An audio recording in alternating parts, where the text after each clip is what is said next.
तर घेतलेला आहे ब्लाऊज जोडायला मी. तर कसा जोडणार आहे, काय जोडणार आहे, दोरे वगैरे, तर कसं काय करणार आहे त्यासाठी व्हिडिओ मात्र शेवटपर्यंत बघा. कारण यामध्ये मला भरपूर माझ्या पद्धतीने आता करायला लागणार आहे, याला कट वगैरे करून सगळं करून. तर तुम्ही मात्र व्हिडिओ कंटिन्यू पाहायचा आहे. आणि ह्याचा पहिला भाग नसेल पाहिला तर तो नक्की पहा, म्हणजे तुम्हाला समजेल ह्या ब्लाऊजसोबत नेमकं काय घडलेलं आहे, काय झालेलं आहे. तर तुम्हाला कालचा व्हिडिओ नसेल पाहिला तर तुम्ही नक्की पाहायचा आहे, तेव्हाच तुम्हाला समजणार आहे.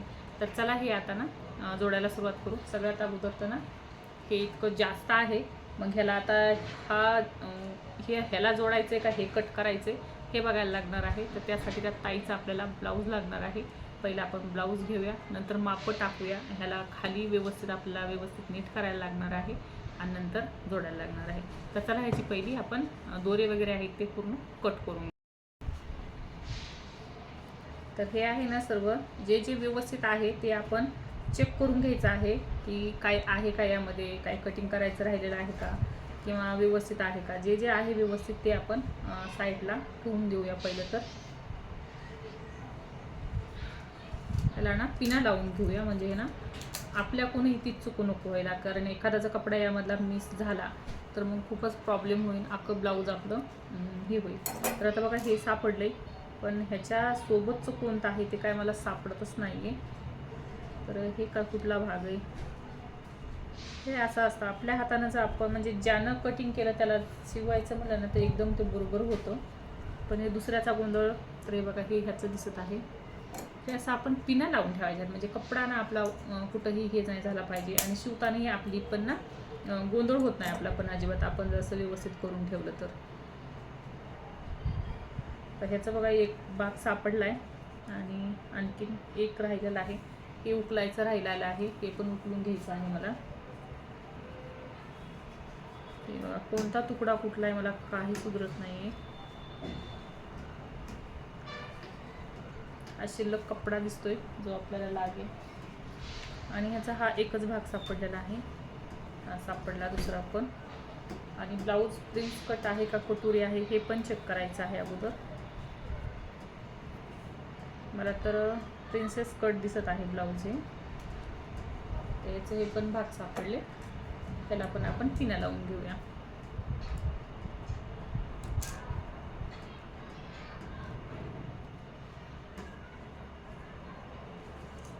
तर हे वेगळं दिसायले. तर ह्याचं फक्त एकच अस्तर सापडलेलं आहे, एक अस्तर नाही. तर ह्याचा अंदाज असा आहे की हे दोन्ही बाह्याचं अस्तर आहे आणि हे अस्तर कमी पडलेलं आहे, याचा अंदाज असा लागतोय मला. कारण अस्तर एकच आहे, मग ह्याला आपल्याला जॉईंट द्यायला लागतील, तेव्हा ही बाही कंप्लीट होईल. तर हे साईडला ठेवून घेऊया आणि सगळ्यात अगोदर याला व्यवस्थित करूया. हे बघा सगळे दोरे वगैरे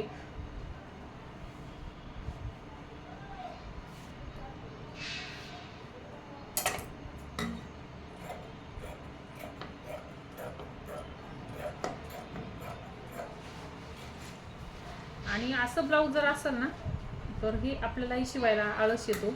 उलास जसा नवीन ब्लाऊज हातामध्ये घेतलेला जसा उलास येतो ना, जसा आपण कटिंग करून ब्लाऊज शिवतो तसं आपल्यालाही मग हे काय म्हणतो ना पहिली घाण काढायची आणि नंतर हे करायचं म्हणलं मग आपल्याला बी ते हे नाही वाटत. पण चला चालायचंच. तर ह्याचे आपण 2 तुकडे भाग करून घेऊया, कारण हे 2 भागाचं दिसायले, पण त्या ताईंनी ना एकाच साईडला जोडलं होतं असं वाटते मला.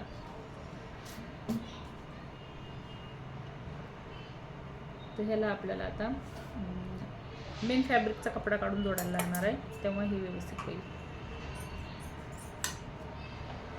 हे 2 भागामध्ये आहे, हे झालं व्यवस्थित.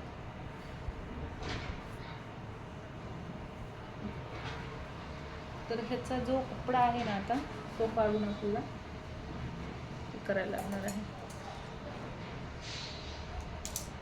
ह्याला आपण पिनअप करून घेऊया, म्हणजे कसं ना हवाने वगैरे इकडे तिकडे कपडा अजिबात जाणार नाही आणि आपल्याला शोधाशोध करण्याची गरज लागणार नाही. आणि सगळं शिवताना पण मशनीवर राडा घेऊन नाही बसायचं. असं समजा डबल पाट्याची मशल जरा मोठी असते तर तुम्ही त्यावरती ठेवलं तर चालेल, पण छोटी मशल असेल ना तर साईडला ठेवलं तरी चालेल, म्हणजे आपला गोंधळ होणार नाही आहे. तर माझं बघा भिंतीला टेकन देऊन बसले आणि क्लेचर मोडून गेला असे आपल्यासोबत ना हे होतातच गोष्टी. तुटून गेला क्लेचरच माझा. आणि ह्याची ना एक बाई सापडली आहे पण एक नाही सापडली. कुठे शोधायची. तर सगळ्यात अगोदर आपण बाई जोडून घेऊया. कसं ना योग्य होईल, कारण ते असर कमी आहे त्याला वाटतं. तर त्यासाठी आपला मेन फॅब्रिकचा कपडा घेतलेला आहे मी, कारण तो थोडासा शिल्लक दिसत होता, तर तो घेतलेला आहे. सुरुवात आपण बाईपासून करूया. तर आपण जो कपडा मेन फॅब्रिकचा कट करून घेतलेला आहे ना, ज्या साईडनं आपल्याला बाई कमी वाटते त्या साईडनं आपल्याला म्हणजे कुठंही एका ठिकाणी जॉईंट देऊन घ्यायचं आहे, कारण अस्तर आहे. तर म्हणजे आमच्या मेन फॅब्रिकबरोबर आपल्यालाही अस्तर करून घ्यायचं आहे. तर दोन्ही साईडला त्याच पद्धतीने आपल्याला जोडून घ्यायचं आहे. आणि यावरती आहे ना आपल्याला दाब टिक टाकायला अजिबात विसरायचं नाही. म्हणजे ब्लाऊज फाटलं तरी चालेल, पण टिप आपली ब्लाऊज आहे तोपर्यंत निघली नाही पाहिजे. थोडासा वेळ लागू द्यायचा, पण काम मात्र आपल्याला पक्कच करायचं आहे. आणि अस्तर आहे ना ते मेन फॅब्रिकवरती सोयीच्या म्हणजे जी आपली बाजू सरळ असते ना त्या बाजूनं टाकून घ्यायचं आहे. उलट्या बाजूला टाकायचं नाही, कारण आपल्याला बाई पलटून घ्यायची आहे. म्हणजे पुढं गोट वगैरे हात सिलाई करण्याची आपल्याला गरज लागणार नाही. तर दोन्ही बाह्यावर तसंच करून घ्यायचं आहे. तर पाहू शकता काय त्या ब्लाऊज पीसची हालत झालेली आहे ना. शिवतानाही मला खूप त्रास होत होता त्याचा, कारण पूर्ण त्याला आहे ना गुड्या पडलेल्या होत्या.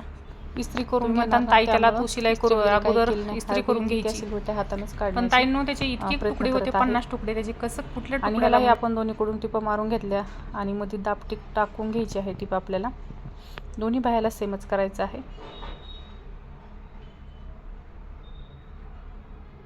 आणि याला बाही आता पलटवून घ्यायची आणि जी काटावरती आपल्याला एकदम अस्तर पूर्णपणे आत टाकायचं आहे. मेन फॅब्रिक वर आलं पाहिजे त्या पद्धतीनं. अस्तर अजिबात बाहेर आपल्याला दिसलं नाही पाहिजे. आतमध्ये अस्तर टाकून घ्यायचं आहे आणि ह्याला काटाने एकदम शिलाई मारून घ्यायची आहे.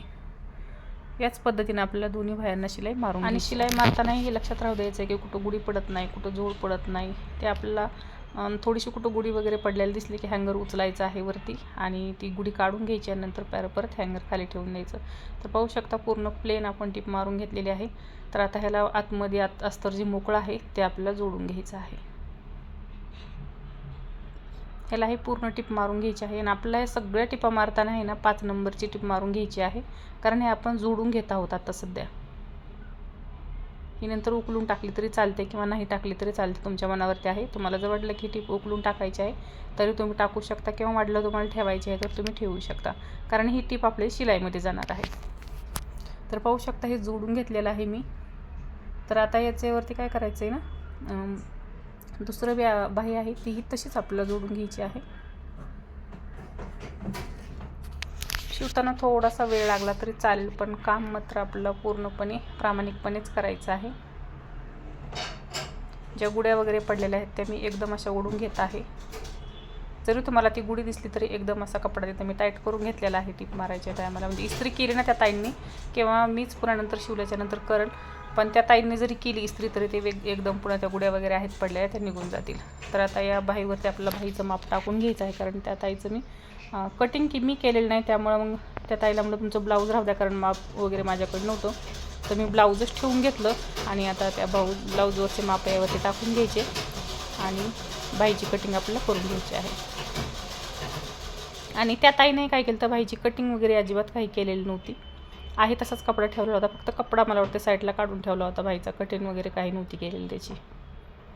तर एक मागं मोरी बाही होऊ नये यासाठी आपल्याला पिन मात्र लावून घ्यायची आहे. तर त्या बाहीवर मला पाहिजे तेवढं तुम्ही त्याला लावून घ्यायच्या आणि हात ठेवायचा आहे पिन लावून त्यावरती आणि कट करून घ्यायचं आहे. म्हणजे दोन्ही बाह्या हे आपल्या एकाच साईड. आता ह्याच मापाचा पुढचा आकार मी काही आताच काढत नाही. जेव्हा मला शिवायचं असतं ना तेव्हा शिवतच पुढचा आकार काढून घेत असते. अगोदर अजिबात काढून वगैरे मी पुढचा आकार घेत नाही. जिथून आपण कट केलेला आहे तिथली शिलाई जर निघलेली असेल तर लगेच आपल्याला शिलाई तिथं मारून घ्यायची आहे, म्हणजे परत ह्याचे दोरे वगैरे निघणार नाहीत यासाठी. तर असं टिप बाय टिप सांगायचं म्हटलं तर व्हिडिओ मात्र खूप मोठा होतो. तर व्हिडिओ शिकण्याची इच्छा असेल किंवा काय जाणून घ्यायची इच्छा असेल तर पूर्ण व्हिडिओ पाहत जा. म्हणजे तुम्हाला छोट्या छोट्या टिप्स असतात, आपल्याला वाटतं त्या काय महत्त्वाच्या नाही, आपण स्किप करून पुढे घेऊ, पण त्या जरी टिप आपल्या विसरल्या ना तर मग ब्लाऊज शिवताना म्हणा किंवा कुठलंही काम करताना मग खूप गोंधळ होतो. त्याला लगेच पिनअप करून आपल्या बाह्या तयार झाल्या आहेत आपण साईडला ठेवून घ्यायचं आहे आणि दुसरं जोडायला घ्यायचं आहे. तर हे ब्लाऊज प्रिन्सेस कटचं आहे. तर हे कपड्यावरती ठेवून घेऊन ह्यालाही छान आपल्याला जोडून घ्यायचं आहे. तर इथं आहे ना पाहू शकता हे प्रिन्सेस कट आहे. दोन्ही आमने सामने ठेवून घ्यायचे आहेत. त्याला छान पिना लावून घ्यायच्या आणि जो कपडा आहे गुड्या पडलेला ते हाताने आपल्याला असं ओढून घ्यायचं आहे आणि याच पद्धतीने दोन्हीकडनं आपल्याला शिलाई मारून घ्यायची आहे. ते फक्त सुरुवातीला उलटं सुलटं हे इथंच आपल्याला कळतं. इथंच आपल्याला बारकाईने लक्ष द्यायचं आहे जेव्हा आपण अस्तर जोडतो ना त्याच टायमाला. नाहीतर मग पुन्हा अस्तर उकलायला लागतं आणि मेन फॅब्रिक हे सगळं उकलायला लागतं. दोन्हीही खूप कुटाणा होतो. त्यामुळे होईल तितकं जेवढं आपण अस्तर जोडताना बारकाईने लक्ष देऊ ना नंतर पुढं ब्लाऊजमध्ये आपल्याला काहीच गोंधळ जाणवणार नाही. तर हे साईडचं मेन फॅब्रिक आहे एक्स्ट्राचं ते दोन्ही साईडचं आपल्याला कट करून घ्यायचं आहे आणि जसं आपण पिनअप करून ठेवलं होतं तसंच यालाही पिनअप करून ठेवायचं आहे म्हणजे ही इकडं तिकडं जाणार नाही आणि शिवायच्या टायमाला आपला अजिबात गोंधळ वगैरे होत नाही आणि कपड्याचे असं जर ठेवलं ना तर कपड्याचे दोरे वगैरे अजिबात काही निघणार नाहीत. तर हे कवर एक ठेवायचं आणि हे जिथं आपण बाहेर ठेवले होते तिथं त्यावरतीच ठेवून घ्यायचं. तर आता जे पुढचा भाग आहे गळ्याचा त्यालाही आपल्याला त्याच पद्धतीनं जोडून घ्यायचं आहे. तर हे पण उलटं सुलटं आपल्याला इथंच बघायचं आहे. दोन्ही आमने सामने ठेवायचे आणि ह्यालाही आपल्याला शिलाई मारून घ्यायची आहे. हेही दोन्ही असे आमने सामने ठेवायचे आहेत. पिना लावून घ्यायच्या आणि मग याला शिलाई मारून घ्यायची. कपडा थोडंसं मेन फॅब्रिकचा थोडासा एक्स्ट्राच घ्यायचा आहे आणि ह्याही ताईने काय केलं तर पाहू शकता बऱ्यापैकी कपडा हा एक्स्ट्रा घेतला होता. तर त्याच पद्धतीने यावरती हे आपल्याला ठेवून घ्यायचं आणि ह्याला पिना लावून घ्या. आता मी तर काही लावलेलं नाही पिन माझे कारण हातात बसलेला आहे त्यामुळं तुम्हाला दाखवण्यासाठी त्या पिना लावते तर खूप गोंधळ होतो माझा आणि मग त्यानं काय होतं ना वेळ खूप लागतो. तर त्यामुळे याला काय आता पिन वगैरे काही लावली नाही मी आणि जसं आपण सुरुवातीला टिप मारून घेतली होती त्या फॅब्रिकवरती ह्यालाही टिप मारून घ्यायची आणि जे एक्स्ट्राचा कपडा आहे ना तोही कट करून घ्यायचा. म्हणजे धागे दोरे असलेला एकदम कपडा आपला प्लेन होतो आणि जे आचल वचल दिसत आहे ना आपल्या गावठी भाषेत सांगायचं म्हटलं तर ते अजिबात दिसत नाही. एकदम क्लीन असा कपडा दिसतो आपला आणि मग शिवायलाही आपल्याला छान वाटतं. तर अशा पद्धतीनंच आपल्याला सगळं हे अस्तर आहे ना जोडून घ्यायचं आहे. आता ते दोरी काढायला मात्र एक्स्ट्राचे अजिबात ते विसरायचं नाही. ह्यालाही पिनअप करून ठेवून देऊया. तर आता राहिलेलं आहे क्रॉस पट्टी पट्टी तर हिलाही आमने सामने असं ठेवून घ्यायचं आहे. म्हणजे शिवताना नंतर परत सांगत आहे शिवताना अजिबात गोंधळ होत नाही या पद्धतीनं केलं तर. ह्यालाही छान असे आपल्याला म्हणजे जोडून घ्यायचं आहे आमने सामने ठेवून टिप मारून घ्यायची आणि जशी पहिल्याला मारली तशी शिलाई मारून घ्यायची आहे आणि जे एक्स्ट्राचा कपडा आहे दोरे वगैरे आहेत तेही काढून घ्यायचे आहेत आपल्याला लगेच. तर ह्याला काय जास्त एक्स्ट्राचा कपडा नव्हता पण याला मात्र आहे तर ह्याचा आपण काढून घेऊया आणि याला थोडीशी आणखीन टिप मारून घेऊया. म्हणजे बघा आपण चेक केलं ना की लगेच समजतं आपल्याला कुठं चूक झालेली आहे, कुठं वाकडं झालं, कुठं सरळ झालं. तर हे आपलं रेडी झालेलं आहे. तर आता हे राहिलेलं आहे मेन फॅब्रिक जो की आपला पाठीचा भाग आहे. तर ह्याचं पूर्ण वाट लागलेली आहे बघू शकता तुम्ही. ह्याचं तर मला ना वैताग म्हणतो ना तो आलेला होता पण ह्याला थोडंसं मशीनवरती घासून घेतलं म्हणजे जो कपडा थोडंसं मी व्यवस्थित करून घेतलं. नंतर याची उंची आणि बघितली तर मला वाटतं ह्याची उंची ना म्हणजे 14.5 होती तर ब्लाऊजची उंची बहुतेक 14.5 आहे आणि त्यांनी घेतलेली उंची 15.5 आहे. तर मला वाटतं ब्लाऊजची उंची 14 किंवा 14.5 अशी असावी. तर मग त्याच साईजचं मी थोडंसं जे दोरे धागे निघलेले होते ना मग ते काटण्याचा मला अंदाज लागला. त्यामुळे अगोदर मला अस्तर मोजून घ्यावं. तर अस्तर मोजून घेतलं आणि दोन्ही आता मेन फॅब्रिकन ते व्यवस्थित करून घेतलं आणि ह्यालाही आपल्याला पलटवायचं आहे. तर यामुळेही ह्यालाही आपल्याला एकदम काटावरती म्हणतो ना अर्धा ते पाव इंच कपडा धरायचा आहे आणि अशी आपल्याला शिलाई मारून घ्यायची आहे. तर त्याच पद्धतीनं सगळं अस्तर वगैरे असं फिनिशिंग करून घेतले. हातानं मारून घेतलं थोडंसं घड्या वगैरे सगळं उकलून घेतल्या आणि गळ्याचा आकार ह्याला देऊन घ्यायचा आहे. जिथं राऊंड आहे ना तिथं आपल्याला हँगर आपलं मशनीचं जे आहे ते उचलून घ्यायचं म्हणजे पूर्णपणे गोल राऊंड येतो आणि पूर्ण म्हणजे कपडा आता जोडून घ्यायचा. दोन्ही घडी मारून घ्यायची आणि गळ्याचा आकार आहे तो देऊन घ्यायचा आहे. आपला जो एक्स्ट्राचा कपडा आहे तो कट करून घ्यायचा. असं जर आपण करून घेतलं ना तर आपली फिनिशिंग खूप भारी येते. यामुळे होईन तितका जो एक्स्ट्राचा कपडा आहे तो आपल्याला इथंच कट करून घ्यायचा आहे आणि याला आहे ना गोट वगैरे करणार नाही मी पलटवून घेणार आहे. त्यासाठी ही पद्धत वापरलेली आहे मी. तुम्ही जर गोट करणार असेल तर तुम्हाला वेगळी पद्धत करायला लागेल. तर कात्रीनं आपल्याला कट मारून घ्यायचे आहे. त्यानं काय होईल ना कॅनव्हास वगैरे आपल्याला लावण्याची गरज नाही. जसा आपला गळा आहे तसा गळ्याचा पूर्णपणे छान आकार येतो. यामुळे आपण तशी कट मारून घ्यायची आहे. हे लक्षात राहू द्यायचं आहे पण धागा त्यामध्ये अजिबात आपला कट झाला नाही पाहिजे. तर हातानं सारून मस्त त्याची शिलाई एक ठिकाणी घ्यायची आणि थोडं थोडं करून आपल्याला शिलाई मारून घ्यायची आहे. इथं पण ना अजिबात कपड्याची वगैरे गुढी आपल्याला पडू द्यायची नाही आहे. जिथं वाटतं किंवा गुढी पडत आहे तिथं हँगर मात्र उचलायला हे करायचं नाही, उचलून घ्यायचं आणि नंतर याचा आकार देऊन घ्यायचा आहे. गुढी वगैरे पडली तर लगेच आपल्याला ती शिलाई उकलून घ्यायची आणि नंतर त्यावरती दुसरी शिलाई मारून घ्यायची आहे. तर पाहू शकता गळ्याची फिनिशिंग किती भारी आलेली आहे. कॅनव्हास वगैरे काही टाकलेलं नाही. तर खाली कंबरपट्टीला हे आपल्याला त्याच पद्धतीनं जोडून घ्यायचं आहे. तर पाहू शकता किती सोपी पद्धत आहे ही. खालून पट्टी लावण्याची गरज नाही आणि कुठं आपल्याला जॉईंट वगैरेही द्यायची गरज नाही आहे. या पद्धतीनं शिवलं तर फिनिशिंग खूप भारी येते आणि गळा पाहू शकता कसला भारी झालेला आहे. तर खाली आहे ना, आता आपण चौकोन टिप याला मारून घ्यायची आहे आणि हात अजिबात फिरवायला हे करायचं नाही. म्हणजे जे आपण जर असा हात फिरवला ना तर जिथं काही गुढी असेल ना ती बरोबर निघून जाते. गुढी वगैरे काही राहत नाही, त्यामुळं हात फिरवत राहायचा आहे आपल्याला कपड्यावरून. ती आता ह्याच्यात समजा गुढ्याच पडल्यात, पण जर आपण नॉर्मली ब्लाऊज शिवत असलो चांगला असेल तरीही आपल्याला फिरवत राहायचं आहे, म्हणजे गुढ्या वगैरे काही राहत नाहीत. आणि एकदा जर गुढी इथं पडली ना की मग अख्खं ब्लाऊज बिघडलं म्हणून समजा. त्यामुळे होईन तितकं दमाने आणि शांतपणे आपल्याला करून घ्यायचं आहे. तर झालेलं आहे आपले मागचा भागही आपला जोडून झालेला आहे. जे एक्स्ट्राचं फॅब्रिक आहे ते आपण कट करून घेऊया. अस्तर हे मापाचं असतं, त्यामुळे मेन फॅब्रिकही आपल्याला त्याचबरोबर कट करून घ्यायचं असतं. तर याला आपण आता मागचे टक्स टाकून घेऊया. तर बरोबर घडी घालून घ्यायची आहे, व्यवस्थित सेट करून घ्यायचं आणि नंतर टेपाने माप टाकायचं आहे. तर तुम्ही 4.5 इंचावरती टाकू शकता किंवा 4 इंचावरती टाकू शकता.